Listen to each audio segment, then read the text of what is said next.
In the heart of Scotland, a land of rolling hills, ancient castles, and a spirit of fierce independence, a boy named James Clerk Maxwell was born in Edinburgh, a city steeped in history and intellectual ferment. It was June 13, 1831, a time of great change and discovery, to a family that cherished curiosity, learning, and the pursuit of knowledge above all else. They believed in the power of education and the importance of nurturing a child's natural gifts. His parents, John, a man of law and considerable intellect, and Frances, a woman of warmth and keen intelligence, encouraged questions, exploration, and a deep engagement with the world around him. They fostered an environment where intellectual curiosity was not only welcomed, but actively celebrated. They were unknowingly nurturing a mind destined for greatness, a mind that would one day revolutionize our understanding of the universe. The family soon moved to Glenlair, a sprawling estate in the Scottish countryside, where young James's fascination with the natural world truly flourished amidst the rolling hills and picturesque landscapes. He spent countless hours exploring the fields and streams, observing the intricate details of nature. His mother, Frances, initially guided his early education, recognizing his exceptional potential and tailoring her lessons to his unique interests. She was instrumental in recognizing his relentless drive to understand how things worked, nurturing his innate curiosity about the mechanics of the world. But tragedy struck with her untimely passing, leaving his father and aunt to continue to foster his unique intellect and guide his development.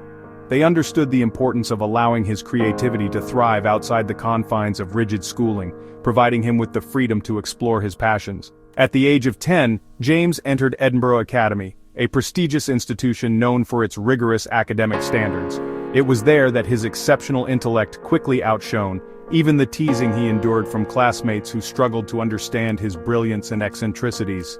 By the remarkably young age of 14, he had already written his first scientific paper, demonstrating a level of understanding far beyond his years.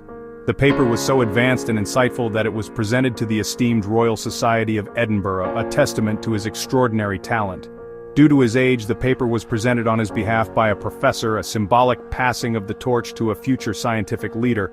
The boy from the Scottish countryside, nurtured by a loving family and driven by an insatiable curiosity, was already embarking on a remarkable path, a path that would ultimately reshape our understanding of reality and leave an indelible mark on the world of science. At 16, Maxwell entered the University of Edinburgh, immersing himself in mathematics and natural philosophy. He wasn't just a student, he was already publishing original research and building a conceptual toolkit that would serve him for life. Seeking greater challenges, he moved to Cambridge, joining Trinity College and the elite Cambridge Apostles. There, he combined rigorous mathematics with powerful imagination, graduating as second wrangler in 1854. His mentor, William Hopkins, called him the most extraordinary man he had ever met. Maxwell had mastered Newtonian physics and was already searching for new ideas. The young Scot was now ready to revolutionize science. Maxwell's career as a professor began, marking a new chapter in his already illustrious journey. His first professorship was at Marischal College, Aberdeen, a place steeped in academic tradition. There, he not only inspired students with his lectures and engaging teaching style, but also tackled some of the most perplexing scientific puzzles of his time, pushing the boundaries of human understanding. One of his early triumphs was his detailed analysis of Saturn's rings.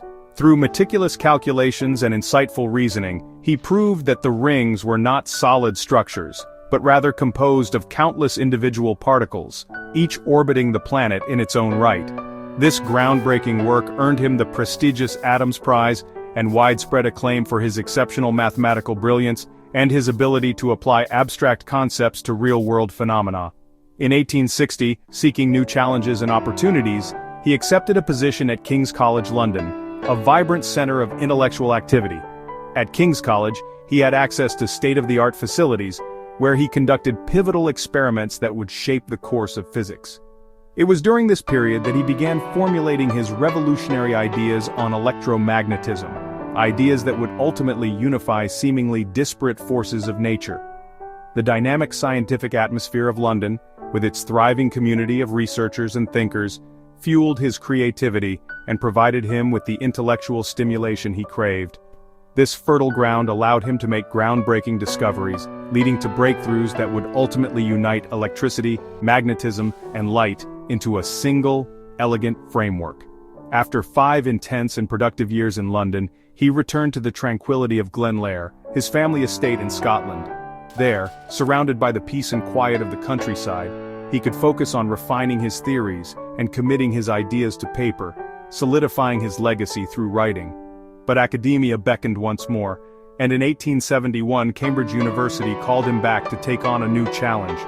He was entrusted with the monumental task of establishing the Cavendish Laboratory, a new center for experimental physics. This laboratory, under Maxwell's guidance, became a world-renowned institution, shaping a research legacy that would produce generations of Nobel laureates and transform the landscape of scientific inquiry. Maxwell's influence as a teacher and leader extended far beyond his own research, leaving an indelible mark on the scientific community. His ability to inspire and mentor young scientists was as profound and impactful as his groundbreaking research contributions. He not only built institutions that fostered scientific discovery, but also inspired countless minds to pursue knowledge and push the boundaries of what was known. His contributions laid the foundation for much of modern physics, shaping the future of scientific exploration and technological advancement for generations to come. Maxwell's life was enriched by his marriage to Catherine Mary Dewar, a true partner in both science and spirit. Catherine assisted in his experiments and managed their home, providing the stability Maxwell needed for his groundbreaking work. Their shared faith and intellectual companionship defined their quiet, devoted life together. After leaving King's College, Maxwell wrote his seminal treatise on electricity and magnetism at Glenlair, synthesizing decades of research. Returning to Cambridge, he poured his energy into building the Cavendish Laboratory from the ground up. Tragically, his achievements were cut short by illness. He was diagnosed with stomach cancer in 1879. Despite declining health, he continued working until the end, passing away at just 48. Maxwell was laid to rest near Glenlair, returning to the land that first inspired his curiosity. His legacy was only beginning to unfold. James Clerk Maxwell, a towering figure in the history of science, achieved something truly remarkable. Maxwell's greatest triumph was uniting electricity, magnetism, and light. He wove these seemingly disparate phenomena together into a single, elegant framework. This wasn't just a collection of observations. It was a profound unification into a single theory, a set of equations that would change physics forever. In the 1800s, these forces seemed unrelated, existing in separate domains of scientific inquiry. Electricity was one thing, magnetism another, and light yet another.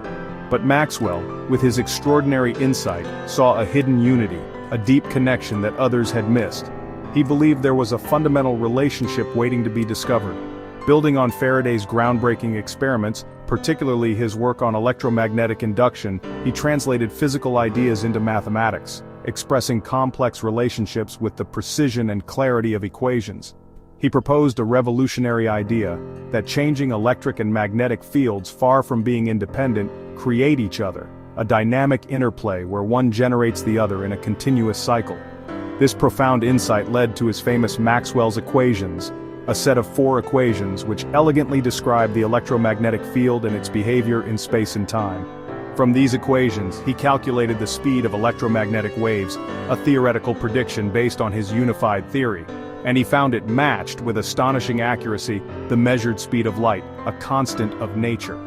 This revelation was earth-shattering, revealing that light itself is not a separate entity, but rather a form of electromagnetic wave, a ripple in the electromagnetic field.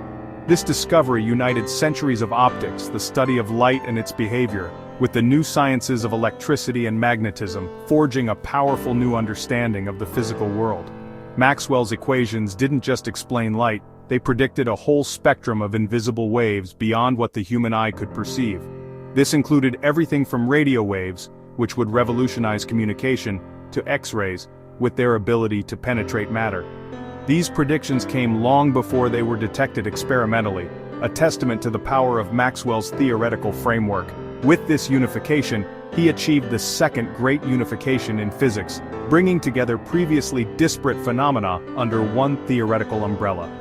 This placed him alongside Isaac Newton, who had unified celestial and terrestrial mechanics centuries before.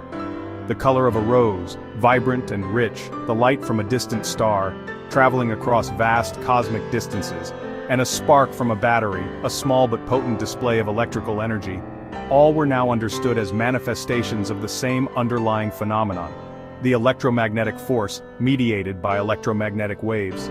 Maxwell's vision transformed our understanding of the universe, revealing the interconnectedness of seemingly different aspects of reality. Maxwell's curiosity extended to human vision and color. He refined the trichromatic theory, showing that all colors we see are combinations of red, green, and blue light. To demonstrate this, he used spinning color tops and captivating public lectures.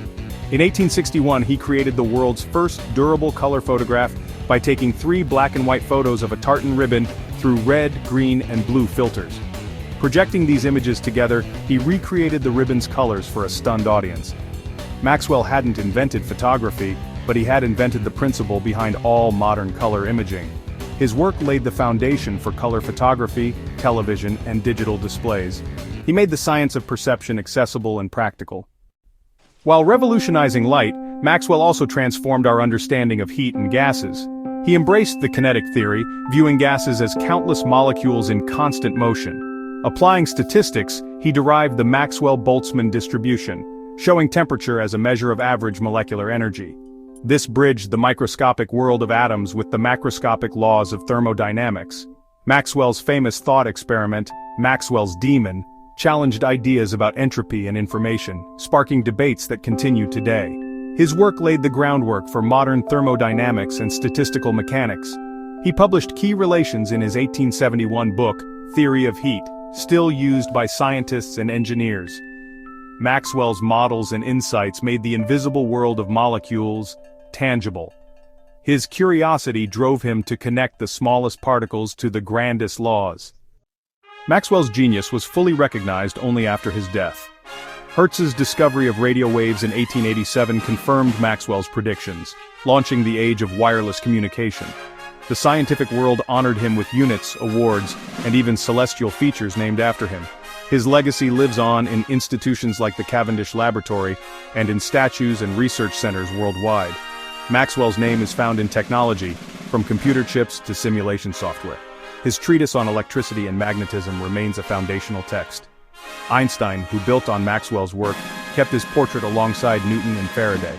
Maxwell's ideas became the essential next step in our quest to understand the universe. Why does Maxwell matter today? Because his discoveries are the foundation of our technological world. Every radiophone Wi-Fi signal and digital screen owes its existence to Maxwell's understanding of electromagnetic waves and color. His statistical methods underpin modern science engineering and even finance. Maxwell's work on control theory enables stable, automated systems everywhere. He is consistently ranked among the greatest physicists alongside Newton and Einstein. Maxwell bridged the classical and modern worlds, introducing the concepts of fields and waves that made Einstein's revolutions possible. Without Maxwell, there would be no special relativity. His story is a testament to the power of curiosity, imagination, and rigorous thought. Maxwell wove the disparate forces of nature into a single, elegant tapestry. The quiet man from Scotland revealed the picture on the box and changed the world forever.